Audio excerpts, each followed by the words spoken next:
The sun hung low over the Texas Panhandle, painting the prairie in golden dust as Eleanor Hart stepped off the stagecoach in the sleepy town of Cedar Creek.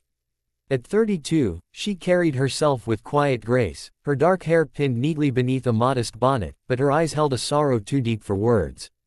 She'd come here to disappear, to trade the whispers of her past in Boston for the silence of the frontier.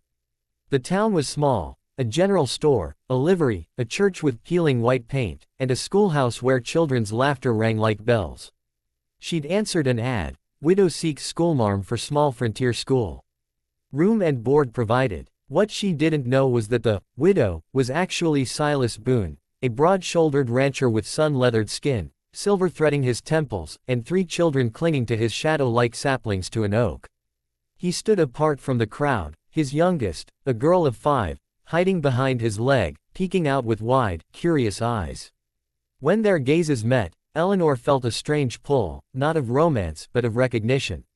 This man, like her, had known loss.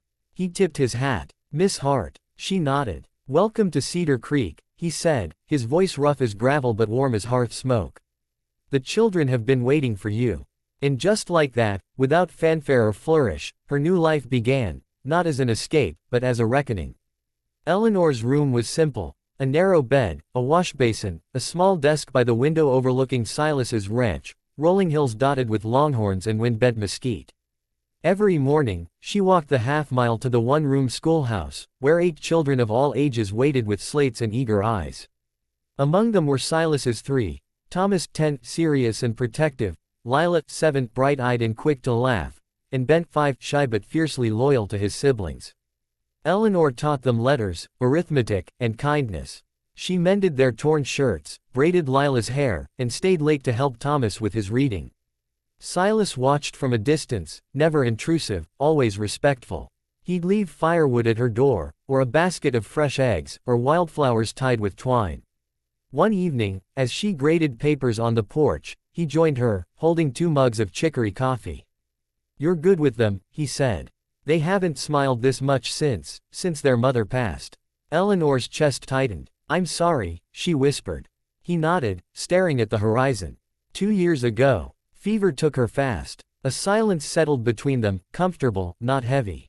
Then, almost shyly, he asked, "What brought you out here, Miss Hart?" "Boston's a long way from Cedar Creek." Her smile faltered. She looked down at her hands, empty, always empty. "I needed a fresh start," she said softly.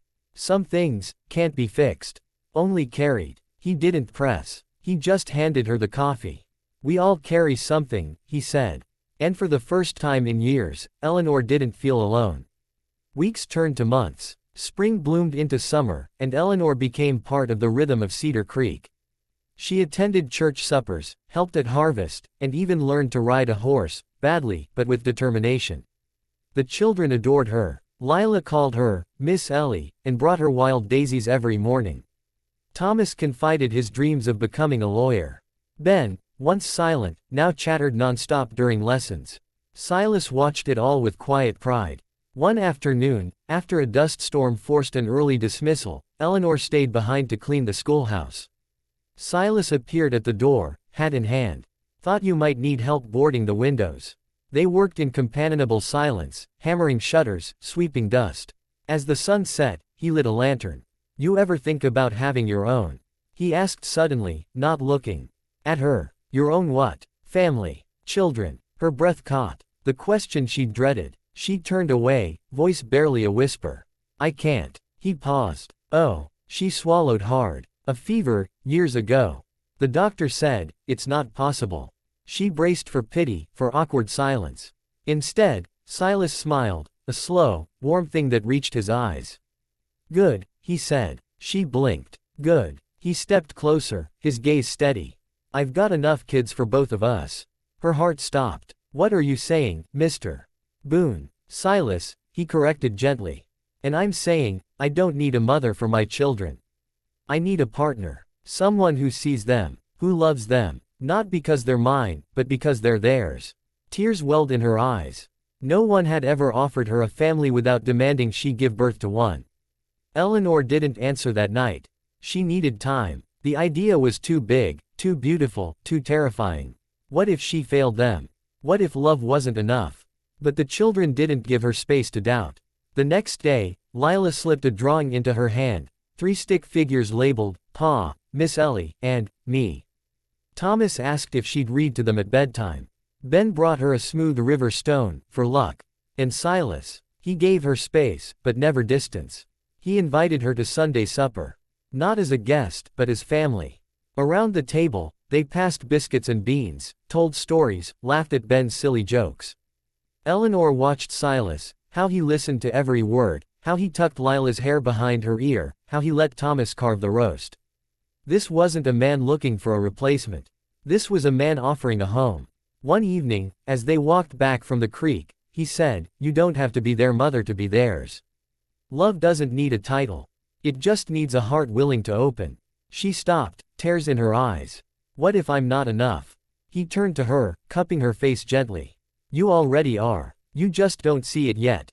That night, she lay awake, not with fear, but with wonder. Maybe family wasn't about blood. Maybe it was about showing up. And she'd been showing up every single day.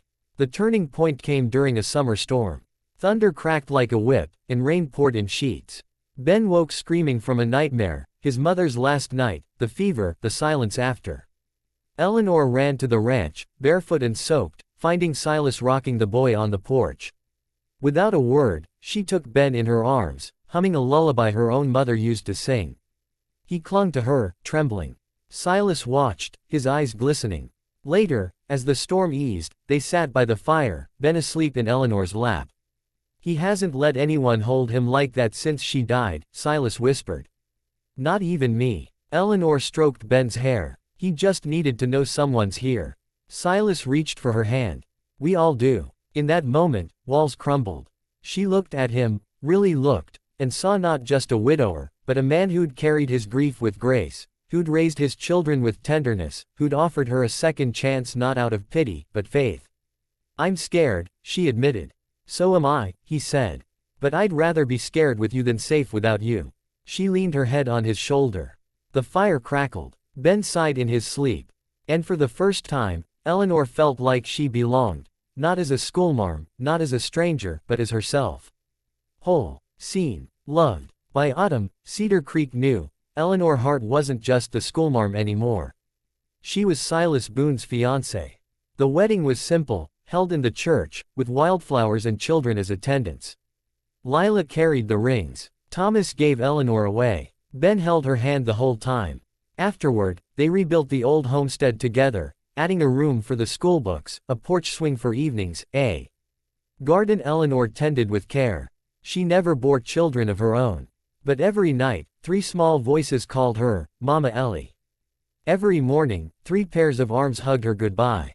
And Silas, he'd smile that slow, warm smile and say, "Told you you'd be enough." Years later, when strangers asked how they built such a happy home, Silas would just shrug. "We didn't build it on what we lost. We built it on what we found." And Eleanor would add, "Family isn't about where you come from. It's about who you choose to walk with." Their story became legend in Cedar Creek, not for its drama, but for its quiet truth, that love doesn't need perfection. It just needs a heart willing to try. And sometimes, the greatest families are the ones you never saw coming.